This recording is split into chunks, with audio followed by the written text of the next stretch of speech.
students, I am Sia Arshad Iswani from HR Institute of Studies. Today we will be continuing chapter number 3 of SS for Standard 9 student, and the name of the chapter is Movement Towards a New World. In our earlier video, we have studied 4 topics, that is fascism in Italy, Nazism in Germany, militarism in Japan and global depression. अब अपन continue करने वाले world war हुआ क्यों, कौन से factors थे जिसने world war में कंट्रीब्यूट किया. तो let us see the seeds of world war 2 has been sown in the treaty of Versailles. जो वर्ल्ड वॉर 2 का बीज कौन से ट्रीटी के कारण हुआ, ट्रीटी ऑफ वर्सलिस से. फिल इन द ब्लैंक में या एमसीक्यू में ऑब्जेक्टिव में पूछेंगे कि जो बीज बोया गया सेकेंड वर्ल्ड वॉर का वो किस ट्रीटी के कारण बोया गया, treaty of Versailles. Treaty of Versailles में ही सेकेंड वर्ल्ड वॉर का बीज बो गया था. Paris peace process has displaced many nation, मतलब ये जो पूरा पेरिस पीस प्रोसेस था उसने काफी नेशन को नाखुश कर दिया था और इससे हुआ वर्ल्ड वॉर 2. कॉजेस. फर्स्ट, पहला जो कॉज है वर्ल्ड वॉर का वो फियर्स नेशनलिज्म. नेशनलिज्म मतलब क्या कि भाई अपने नेशन के टुवर्ड्स बहुत ज्यादा अवेयर होना और हमारे नेशन के साथ जो गलत हुआ है उस चीज का रिवेंज लेना वाला भावना. Causes of second world war. तो सबसे पहला कॉज है फियर्स, मतलब बहुत ही खतरनाक लेवल पे नेशनलिज्म आ गया था. देखो क्या हुआ था, अभी अपन ने जो पिछले लेक्चर में पढ़ा था उससे अपन को ये पता कि जर्मनी को ट्रीटी ऑफ वर्सलिस साइन करनी पड़ी और जर्मनी के लोग बहुत नाखुश थे और एडोल्फ हिटलर ने बहुत फियर्स नेशनलिज्म डाला. तो देखो जर्मनी को तो हुआ, जापान का भी अपन ने पढ़ा था, जापान को चाइना के रीजन जो मिलने वाले थे वो नहीं मिले, उनके आइलैंड खाली करा दिए, तो जापान भी बहुत गुस्से था, वो भी अपने नेशनलिज्म एटीट्यूड में था. इटली का भी अपन ने पढ़ा, इटली के इतने लाख सोल्जर चले गए, 6 लाख सोल्जर, इतना पैसा खर्च हुआ, अल्टीमेटली हाथ कुछ नहीं आया. तो इटली, जर्मनी और जापान तीनों के तीनों बहुत ज्यादा नाखुश थे फर्स्ट वर्ल्ड वॉर से. तो उन तीनों कंट्री में बहुत ज्यादा नेशनलिज्म का फीलिंग डेवलप हो गया था. और हाँ, कंसिक्वेंटली हिटलर कैप्चर्ड सम. जर्मनी को never forget the treaty of Versailles. Germany तो कभी भी ये जो ट्रीटी ऑफ वर्सलिस जो इतनी ह्यूमिलिएटिंग, इतनी अनजस्ट ट्रीटी थी, कभी भी जर्मनी ये बात भूल नहीं सकता. और हिटलर ने क्या करा, कुछ ऑस्ट्रेलिया एंड सिज़ोवाल्किया के प्रोविंसेस कैप्चर कर लिए. जर्मनी के जो मतलब डिक्टेटर थे दैट इज एडोल्फ हिटलर, उन्होंने ऑस्ट्रेलिया और सिज़ोवाल्किया के प्रोविंसेस कैप्चर कर लिए. And following this Nazi philosophy that German must get all those provinces German were state. Nazi की क्या फिलोसॉफी थी कि जिस भी एरिया में जर्मन रहते हैं वो एरिया जर्मनी का होना चाहिए, मतलब German must get all the area where German live. Clear? जहाँ पे जर्मन्स रह रहे हैं वो सारा एरिया जर्मनी को मिल जाना चाहिए. और ये करते करते वो अपना मिलिट्री एक्सपेंशन करते गए. Italy could not forget that it was ignored in Treaty of Versailles. Treaty of Versailles में इटली को इग्नोर किया था. इटली के हाथ तो कुछ नहीं आता, इटली भी ये बात भूल नहीं पा रहा था. मैं अपन ने पढ़ा था फेसिस्ट पार्टी हुई थी, किनकी लीडरशिप में हुई थी, मुसोलिनो. तो मुसोलिनो की फेसिस्ट पार्टी ने भी फियर्स नेशनलिज्म डेवलप किया. और दूसरी साइड अपने जापान के बारे में पढ़ा, जापान ने भी इंपीरियलिज्म छोड़ दिया था, अलाइड नेशन से अपने लिंक तोड़ दिए थे. और ये वजह से वर्ल्ड का जो पीस है पूरा डेंजर में आ गया. मतलब फर्स्ट वर्ल्ड वॉर खत्म तो हो गया, लेकिन फर्स्ट वर्ल्ड वॉर खत्म होते से सेकेंड वर्ल्ड वॉर का बीज बोना चालू हो गया. ये जो ट्रीटी ऑफ वर्सलिस थे उससे 3 नेशन को बहुत डिसएडवांटेज हुआ. पहला था जर्मनी जो एक्चुअली हारा था और उसको बहुत ह्यूमिलिएशन फेस करना पड़ा, बहुत वॉर फाइन देना पड़ा एंड ऑल दैट. क्लियर? और बहुत सारे उनके एरिया चले, इस बात से वो बहुत गुस्से थे और उनमें बहुत ज्यादा नेशनलिज्म था. दूसरा था इटली और जापान, दोनों जीतने वाले साइड थे, लेकिन दोनों को ट्रीटी ऑफ वर्सलिस में इग्नोर करा. जो दूसरे विनिंग नेशन है उन्होंने सब टेरिटरी ले ली और इन दोनों को इग्नोर किया. तो ये लोग भी बहुत गुस्से थे. तो ये लोग बहुत गुस्से थे, इस वजह से सेकेंड वर्ल्ड वॉर का बीज बोआ गया. बहुत नेशनलिज्म डेवलप हो गया कि हमारी कंट्री के साथ अन्याय हुआ है, वो भावना. Second, groupism.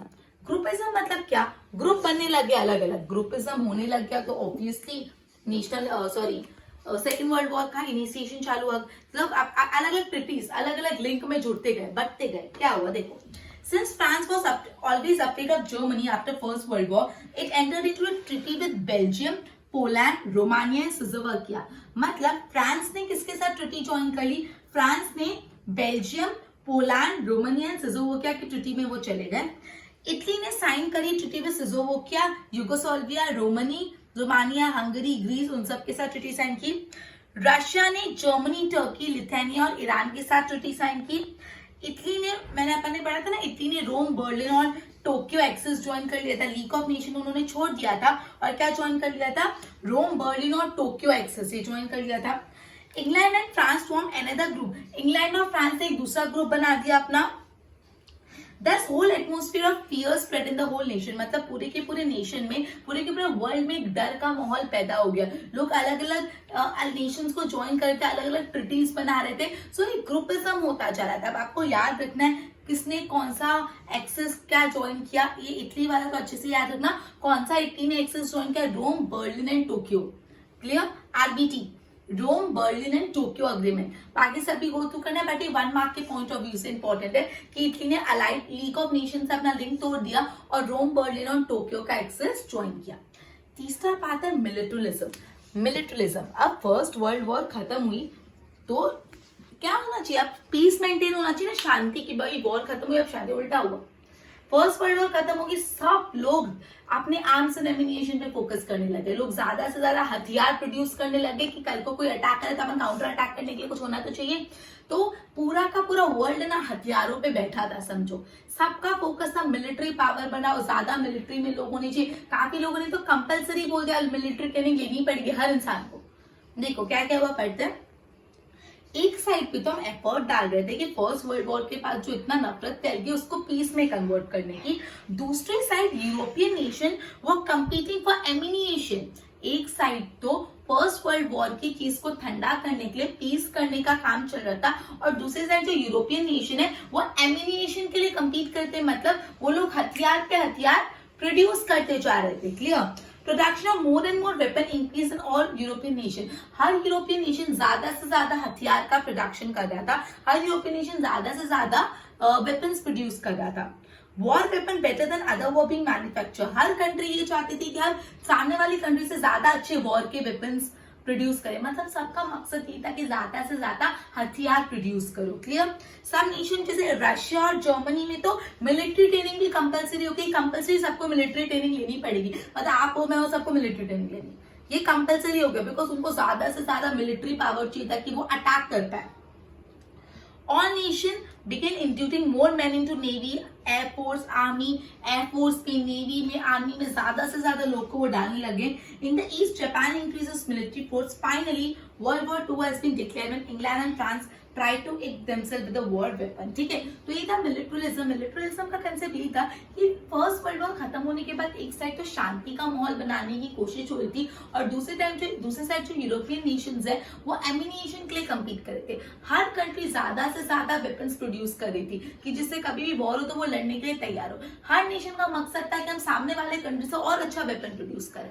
इस तरह पूरे वर्ल्ड में जो पैसा लग रहा था वो किस में लग रहा था, वेपन्स प्रोड्यूस करने में। लोग काफी जो का मतलब जैसे रशिया और जर्मनी की मैंने आपको बात बताई, वहां पे तो मिलिट्री ट्रेनिंग भी कंपलसरी कर ली, ज्यादा से ज्यादा लोग आर्मी, नेवी इन सब में ज्वाइन हो रहे थे। ठीक है, तो था ये भी रीजन था सेकेंड वर्ल्ड वॉर का। There is failure of league of Nation. जो लीग ऑफ नेशन है वो बहुत बुरी तरह से फेल हो गया।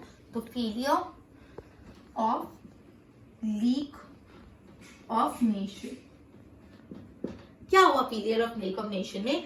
इन order to establish peace after first world war, मतलब ऐसा था कि फर्स्ट वर्ल्ड वॉर के पास शांति बनाए रखने के लिए लीग ऑफ नेशन बनाया गया था, but neither could it became a supreme organisation having sovereignty over other nation, nor did have any power to make its own principle। मतलब फर्स्ट वर्ल्ड वॉर के बाद शांति बनाने के लिए लीग ऑफ नेशन फॉर्म होने में एकदम फेल हो गया। ना वो खुद की कंट्री में पीस लाने में कंट्रोल हो पाए, ना दूसरी कंट्री में।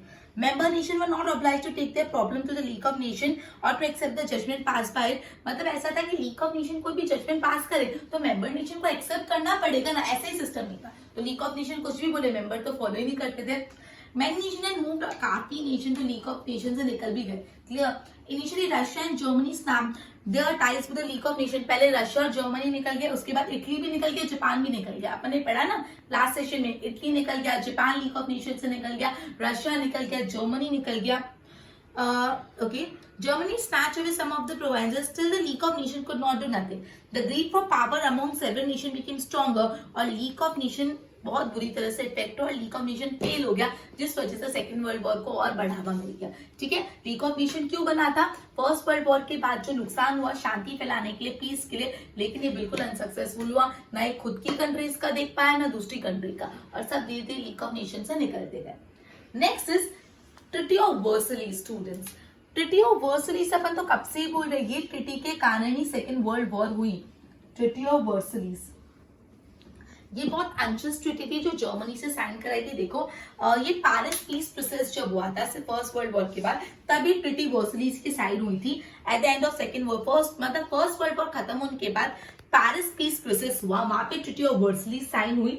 सिंस जर्मनी ही वॉर, जो फर्स्ट वर्ल्ड वॉर हुआ था उसका वजह कौन थी? जर्मनी। तो इसलिए जर्मनी को इस ट्रीटी के हिसाब से 6.5 बिलियन पाउंड का वॉर फाइन पे करना पड़ा। कितना? 6.5 बिलियन पाउंड का वॉर फाइन। क्यों? क्योंकि जर्मनी रिस्पॉन्सिबल थी फर्स्ट वर्ल्ड वॉर के लिए।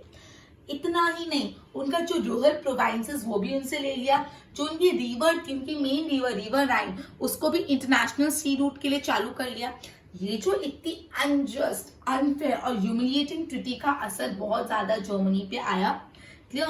जर्मन डिक्टेटर थे एडोल्फ हिटलर, उन्होंने बोला कि भाई ये ट्रीटी ऑफ वर्सलीज तो मेरे कागज का टुकड़ा है, मानता ही नहीं मैं इसको, ये खाली पीस ऑफ पेपर रहती है, अनजस्ट ट्रीटी को मैं मानता नहीं और उसको रिजेक्ट कर दिया। देखो people of Germany were encouraged, और जर्मनी के लोगों को बोला अपन ये नहीं मानेंगे, अपन लड़ाई करेंगे, will fight war. On the other side Japan भी इस ट्रीटी से बहुत डिससैटिस्फाइड था। द ट्रीटी ऑफ वर्सलीज काफी नेशन के लिए अनफेयर थी, जीतने वालों के लिए भी अनफेयर थी और हारने वालों के लिए तो थी। उससे भी सेकेंड वर्ल्ड वॉर का बीज बोया गया। ठीक है, ट्रीटी ऑफ वर्सलीज कब साइन होती? फर्स्ट वर्ल्ड वॉर के बाद जो पेरिस पीस प्रोसेस था वहां पे इस ट्रीटी के तहत जर्मनी रिस्पॉन्सिबल था फर्स्ट वर्ल्ड वॉर के लिए, इसलिए जर्मनी को एक वॉर फाइन पे करना पड़ेगा 6.5 बिलियन पाउंड का, जो बहुत ज्यादा था। उनका रूरल रीजन उनसे ले लिया, उनका जो राइन रिवर थी वो इंटरनेशनल सी रूट के लिए ओपन कर ली। इतनी अनजस्ट ट्रीटी को फोर्सफुली वो लोग बोलते जर्मन को फॉलो करना पड़ेगा। तब एडोल्फ हिटलर ने बोला कि ये जो ट्रीटी ऑफ वर्सलीज है मेरे लिए एक पीस ऑफ पेपर है, आई रिजेक्ट इट, मैं इसको नहीं फॉलो करूंगा। और जो जर्मन पीपल थे उनको एनकरेज किया कि अपन लड़ाई लड़ लेंगे लेकिन ये ट्रीटी साइन नहीं करेंगे। साथ ही साथ जो जापान और इटली थे जो जीते, उनके लिए भी ये ट्रीटी ऑफ वर्सलीज अच्छी नहीं प्रूव हुई। तो ट्रीटी ऑफ वर्सलीज के कारण बहुत ही ज्यादा इंपैक्ट हुआ सेकेंड वर्ल्ड वॉर का। Imperialistic ambition of Adolf Hitler, अब एडोल्फ हिटलर भी रिस्पॉन्सिबल है। क्यों? उनका जो एटीट्यूड था इंपेरियलिस्टिक था। देखो उन्होंने क्या किया, Adolf Hitler laid the foundation of second world war. He had a fierce nationalism. उनका नेचर बहुत मिलिटरिज्म वाला था, मतलब हमारा नेशन हमको दूसरे नेशन को अपनी मिलिट्री पावर से कैप्चर कर देना है, बहुत फियर्स मिलिटरिज्म था। That's why I wish the unity, stability and वो कोई भी कॉस्ट पे जर्मनी की यूनिटी, स्टेबिलिटी और प्रोस्पेरिटी चाहते थे। The first victim of imperialism Australia था। Along with the Germany army वो ऑस्ट्रेलिया में घुस गए। 12 मार्च 1938 में हिटलर ने अपनी आर्मी ली जर्मनी की और वो घुस गए ऑस्ट्रिया में 12 मार्च को। On the very next day of the Munich convention, इतना क्या कि जर्मनी ने सिजोवॉल्किया भी कैप्चर कर लिया, उसके बाद उन्होंने मामल पोर्ट ऑफ लिथुआनिया भी कैप्चर कर लिया। Thus a grand German nation was created by Hitler। और ये मतलब उन्होंने आजू बाजू के रीजन कैप्चर करते गए और इससे भी सेकंड वर्ल्ड वॉर को और एनकरेजमेंट मिला। क्लियर? तो जो एडोल्फ हिटलर थे वो किसी भी कॉज पे जर्मनी का भला चाहते थे, जर्मनी को एक पावरफुल नेशन बनाना था, जर्मनी को सुपर पावर बनाना था। वो अपनी मिलिट्री को ज्यादा से ज्यादा अच्छा कर करके ऑस्ट्रेलिया और दूसरे सारे एम्पायर को अपने अंदर लेने लग गए। Clear? Next is German attack on Poland. Next is last one is German attack on Poland. अपन बोलते हैं ना कि ऑलरेडी झगड़ा चल रहा है, बस एक चिंगारी लगे और झगड़ा जोर से हो जाए, मतलब ऑलरेडी सब लड़ने के माहौल में और एक चिंगारी लगी और हो गया, मतलब बात भले छोटी सी हो लेकिन ऑलरेडी माहौल वैसा बना हुआ है तो झगड़ा हो गया। बस यही हुआ है यहाँ पे। क्लियर? कि सब लोग एक सेज पे बैठे थे, वेपन्स की सेज पे, लेकिन एक चिंगारी लगे और पटाखा फूटा। क्या हुआ देखते हैं। Above mentioned causes have made the whole nation to sit on the heap of ammunition। ये जो अपने वजह पड़ी, ये सारी वजह से पूरा का पूरा जो वर्ल्ड था वो हीप ऑफ एमिनेशन पे बैठा था, मतलब हथियारों के ऊपर बैठा था, मतलब सब वेपन्स में डील कर रहे थे। In short boom, a small spark could blow the whole world. एक छोटी सी स्पार्क, एक छोटी सी चिंगारी से पूरा वर्ल्ड ब्लो होता था और वो हुआ। और ये स्पार्क कब हुआ? जब जर्मन ने पोलैंड को अटैक किया 1939 की अर्ली मॉर्निंग को। Clear? Thus first world war 2 began, चालू हो गया। Britain and France warn, Britain और फ्रांस ने जर्मनी को वार्निंग दी कि ये वॉर इमीडिएटली स्टॉप कर लो, लेकिन जर्मनी कहाँ सुनेगा? एडोल्फ हिटलर कहाँ सुनेंगे? उन्होंने इस बात को इग्नोर किया। हैंस ब्रिटेन एंड फ्रांस भी वॉर में कूद पड़े और इस तरह से पूरा का पूरा वॉर पूरे वर्ल्ड में स्प्रेड हो गया। Clear? German attack of Poland, मैंने क्या बोला कि ये सारे जो कॉजेस थे उससे ऑलरेडी पूरा वर्ल्ड एक हीप ऑफ एमिनिएशन पे बैठा था, मतलब हथियारों पे बैठा था। एक छोटी सी चिंगारी और वर्ल्ड पूरा हथियार फट जाएंगे, वही हुआ। जर्मनी ने जो पोलैंड पे अटैक किया अर्ली मॉर्निंग पे, तो ये स्पार्क हुआ और सेकेंड वर्ल्ड वॉर चालू हुआ। फ्रांस और ब्रिटेन ने वार्निंग दी जर्मनी को कि मत अटैक करो, लेकिन जर्मनी तो नहीं सुना, तो फ्रांस और ब्रिटेन भी वॉर में कूद पड़े और इस तरह से इन लोग के बीच में वॉर चालू और धीरे धीरे हर जगह स्प्रेड हो गया। तो ये सब अपने बहुत इंपॉर्टेंट सेकेंड वर्ल्ड वॉर के कॉजेस पढ़े। अब अपन ने पढ़ा कि भाई जर्मनी ने जो पोलैंड पे अटैक किया तो फर्स्ट वर्ल्ड वॉर चालू हो गया, तो पूरे वर्ल्ड वापस दो पार्ट में डिवाइड हो गया, एक अलाइड नेशन और दूसरा एक्सिस नेशन। मतलब एक साइड था अपना अलाइड नेशन और दूसरे साइड था एक्सिस नेशन। अलाइड नेशन और एक्सिस नेशन, ठीक है। अलाइड नेशन में के हेड कौन थे? इंग्लैंड और फ्रांस। मतलब allied nation was led by England and France, England and France. On the other side axis nation में जर्मनी, इटली और जापान आ गया। एक्सिस में जर्मनी, इटली एंड जापान, ये सारे वो नेशन जो ट्रीटी ऑफ वर्सली से नाखुश थे, उन्होंने मिलकर एक्सिस नेशन बनाया। और अलाइड नेशन में कौन हेड थे? इंग्लैंड और फ्रांस, ठीक है। ओके, बिसाइड दिस दूसरे कंट्री भी इन दोनों में कोई इधर ज्वाइन होता है, लेकिन मेन ये पार्टीज थे। अलाइड नेशन में एक था इंग्लैंड और फ्रांस, और एक्सिस नेशन में था जर्मनी, इटली और जापान, दोनों इक्वली पावरफुल। लेकिन अब क्या हुआ वो सुनना। ओके, अब जो अमेरिका था ना वो न्यूट्रल था, ना वो अलाइड नेशन में था ना एक्सिस। उनको था कि हमको वॉर में पड़ना ही नहीं, हमारा ऑलरेडी बहुत नुकसान हो चुका है, पहले अब नहीं वॉर करना। लेकिन बोलते ना वो पोक करा अपने एक्सिस नेशन ने, एक्सिस नेशन ने पोक किया उनको। क्या किया देखो, जापान ने अमेरिका का एक नेवल, जो इंपॉर्टेंट नेवल फोर्स था, सॉरी अमेरिका का नेवल का हार्बर था, पर्ल हार्बर पे अटैक किया। किसने अटैक किया? जापान ने। जापान, अमेरिका भी तो चुपचाप बैठा था कि तुम करो, तुमको जो करना है, लेकिन जापान ने अमेरिका के हार्बर, पर्ल हार्बर पे अटैक किया, तो अमेरिका को तब आ गया गुस्सा, ठीक है। तो as a result America give up his neutral stand. America ने बोला अब तो भाई मुझे न्यूट्रल नहीं रहना। अब उसने किसको ज्वाइन किया? अलाइड को कि एक्सिस को? ऑब्वियसली अगर जापान ने बिगाड़ा किया तो वो अलाइड को ही ज्वाइन करेंगे। अब अलाइड बन गया बहुत पावरफुल। पहले ही दोनों इक्वल फुटिंग पे थे, लेकिन जब जापान ने पंगा लिया अमेरिका के साथ उनके पर्ल हार्बर पे अटैक करके, तो अलाइड नेशन को जापान ने ज्वाइन, मतलब अब इंग्लैंड फ्रांस के साथ अमेरिका आ गया और अलाइड नेशन बहुत पावरफुल बन गया, ठीक है। It joined allied nation and became powerful when the war was up। अब क्या हुआ? वॉर फुल जोरों शोरों से चल रहा था, तब क्या हुआ पता है? अमेरिका ने जापान से बदला, तो अमेरिका ने अलाइड नेशन ज्वाइन ही क्यों किया? जापान से बदला नहीं, उनका बदला भी ऐसा बदला लिया ना। जापान के दो सिटीज हिरोशिमा नागासाकी पे एटम बॉम्ब्स गिरा दिया। इतना बुरा इम्पैक्ट हुआ ना कि कितने सालों तक तो वहां पे डिसेबल लोग ही बच्चे पैदा होते थे। इतना बद से बदतर इम्पैक्ट हुआ। Okay, Japan in order to stop Japan from moving away any further, 1,24,000 Japanese citizens lost their life. Imagine 1,24,000 Japanese citizen ने अपनी जान खो दी और पूरा का पूरा जापान डिस्ट्रक्शन में हो गया। और जापान ने वर्ल्ड वॉर 2 से सरेंडर कर लिया, जापान ने सरेंडर कर लिया और इस तरह से वर्ल्ड वॉर 2 खत्म हुआ। समझ आया? वापस स्टूडेंट्स क्या हुआ, पहली जैसे वर्ल्ड वॉर चालू हुआ, कैसे चालू हुआ? जब जर्मनी ने पोलैंड पे अटैक किया। अब पूरा वर्ल्ड वापस दो नेशन में, दो ग्रुप में बढ़ गया, अलाइड नेशन, एक्सिस नेशन।